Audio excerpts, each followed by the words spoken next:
Assalamualaikum warahmatullahi wabarakatuh. Good morning students. How are you? Kembali lagi bersama Miss Richa di kelas Bahasa Inggris. Kali ini kita akan belajar masih tetap tentang conditional sentence atau kalimat pengandaian. Coba, apakah kalian masih mengingat materi minggu kemarin tentang conditional sentence? Oke, good job. Mari kita perhatikan types of conditional sentence. Ingat, conditional sentence itu mempunyai 4 tipe. Yang pertama yaitu zero types, kedua first types, ketiga second type, dan yang keempat adalah third type. Sebenarnya, minggu lalu, Miss Richa sudah membahas tentang zero types dan first types. Kira-kira di antara kalian, ada nggak sih yang masih mengingat rumus atau fungsi dari zero dan first types? Oke, di sini Miss Richa akan sedikit membahas ulang untuk conditional sentence zero types. Conditional sentence tipe ini digunakan untuk mengatakan suatu fakta. Nah, jadi tipe 0 atau 0 itu digunakan jika kalimat tersebut berdasarkan fakta. Dan first type itu digunakan jika sesuatu yang mungkin akan terjadi di masa yang akan datang. Maksudnya, jika kalian menggunakan kalimat pengandaian ini, maka artinya kalian yakin pengandaian tersebut masih mungkin akan terjadi di waktu yang akan datang.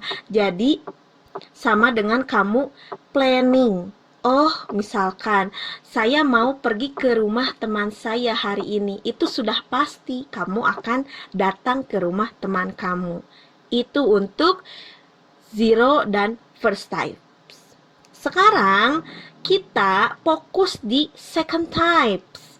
Apa sih second types itu? Nah, second types itu adalah digunakan untuk mengatakan sesuatu yang sangat kecil kemungkinannya untuk terjadi, atau dengan kata lain hampir tidak mungkin terjadi.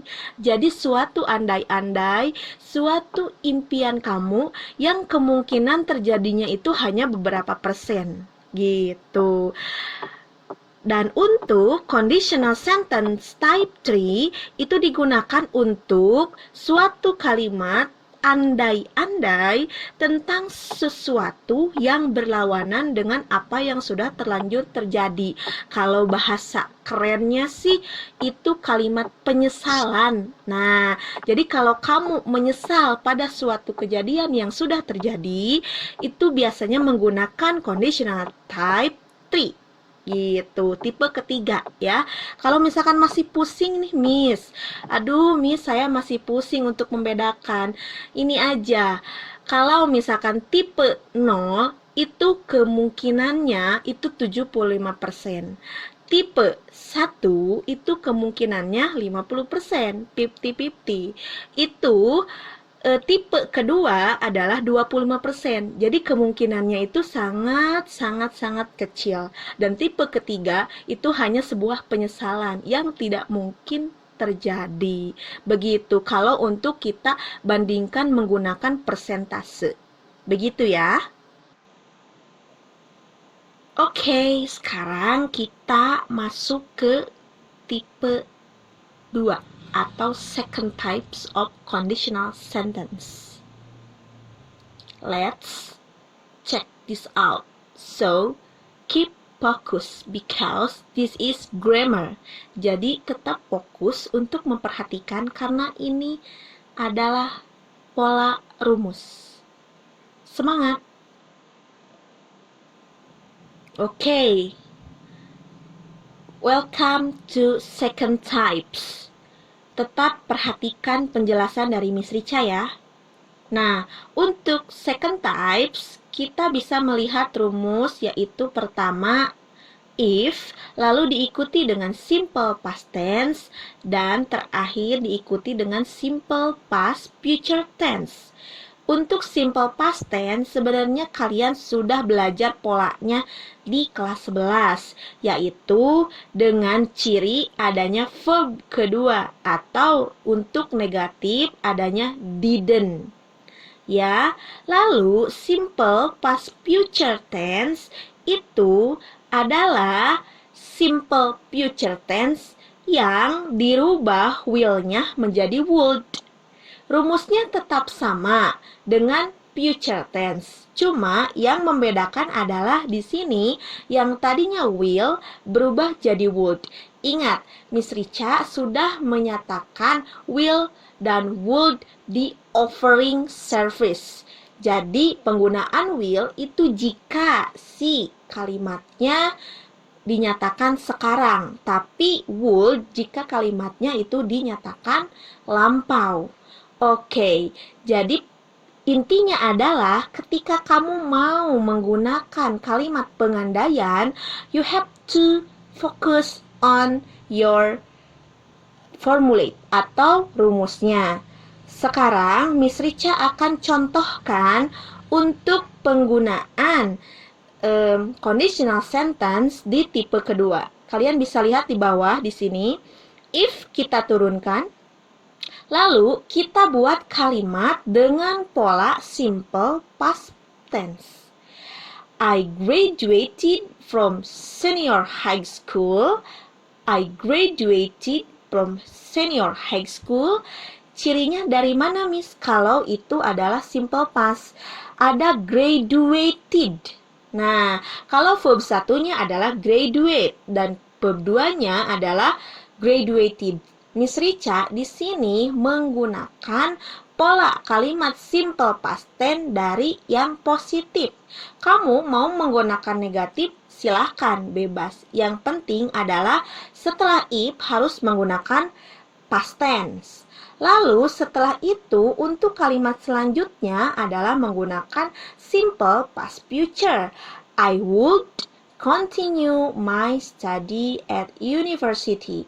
I would continue my study at university. Di sini kenapa memakai would? Karena simple past future. Kalau simple future barulah memakai will di sini. Oke. Contoh kedua, if my sister didn't become an actress, she would become a professional pilot. Jika my sister, kakak perempuan saya, didn't di sini Miss Richa memakai pola kalimat simple past tense yang negatif. Become, kok become, Miss? Kok tidak became? Kenapa tidak became? Karena pola kalimat simple past tense yang negatif itu tetap menggunakan verb 1. Karena untuk menyatakan verb 2-nya sudah diwakili dengan did di sini. Lalu verb 2 yang tadinya di positif itu berubah jadi verb 1 di negatif. Oke, an actress, jadi seorang aktris katanya.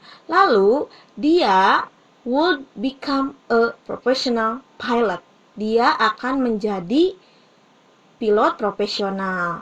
Jika kakak saya tidak menjadi seorang artis, maka dia akan menjadi seorang pilot profesional. Untuk tipe ini sebenarnya biasanya itu digunakan untuk menyatakan sebuah mimpi. Nah, planning kamu untuk I have a dream itu ya. Nah, sekarang kita masuk ke conditional sentence third types atau tipe yang terakhir.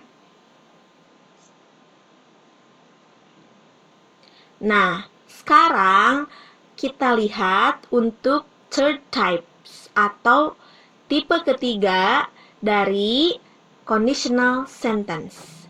Ingat, di sini tipe ketiga digunakan untuk menyatakan penyesalan sesuatu yang sudah terjadi kejadian lalu kamu merasa andai bisa diulang kembali. Nah, itu kan sama dengan penyesalan ya. Kalau kamu mau mengungkapkan itu, bisa menggunakan tipe ketiga. Oke, kita lihat rumusnya. Masih dengan if di depan, lalu diikuti dengan simple past perfect tense, lalu simple past perfect future tense. Nah, if masih tetap di depan.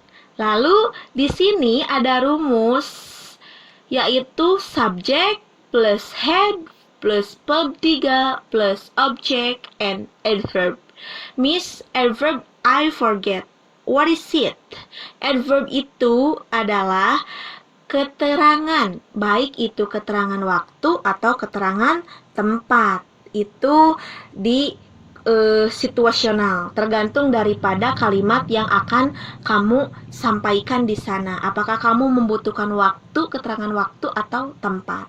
Nah, untuk simple past perfect future tense itu ditambah would, tetap would, lalu ditambah have, lalu ditambah dengan verb 3 dan object and adverb. Nah, di sini Miss Rica akan contohkan untuk penggunaan kalimat conditional sentence last type ini. You can see my example. If I had accepted movie contract last year, I would have flown to the moon. If I had accepted movie contract last year, I would have flown to the moon. Jika aku menerima tawaran kontrak tahun lalu, aku akan terbang ke bulan. Maksud dari terbang ke bulan, mungkin dia akan sukses gitu. Jadi ada sebuah penyesalan ketika kamu mengungkapkan dengan kalimat tipe ini. Nah, kita lihat kembali contoh dari penggunaan if clause atau conditional sentence tipe 0 sampai 3 ya. Nah, untuk tugas minggu ini masih sama dengan minggu kemarin. Kalian hanya harus membuat kalimat contoh conditional sentence tipe kedua dan ketiga. Ingat, yang dikumpulkan bukan hanya tugas, tapi dengan catatan. So please guys, yang disubmit ke classroom itu beberapa file foto gambar kamu dari materi catatan sampai dengan tugas. Miss Rica akan turn in tugas kalian dengan nilai, dengan catatan semuanya lengkap. Oke? Terima kasih. And see you next meeting. Terima kasih perhatiannya. Jangan lupa submit tugasnya ke classroom. Bahasa Inggris itu mudah dan menyenangkan. Dengan catatan, kamu harus tetap kepo atau ingin tetap belajar menambah vocabulary perharinya 2-5 kosakata. Insya Allah kamu bisa mengungkapkan atau berbicara bahasa Inggris dengan baik dan benar. Sampai ketemu di materi dan pertemuan selanjutnya. Tetap semangat ya. See you guys. Assalamualaikum warahmatullahi wabarakatuh.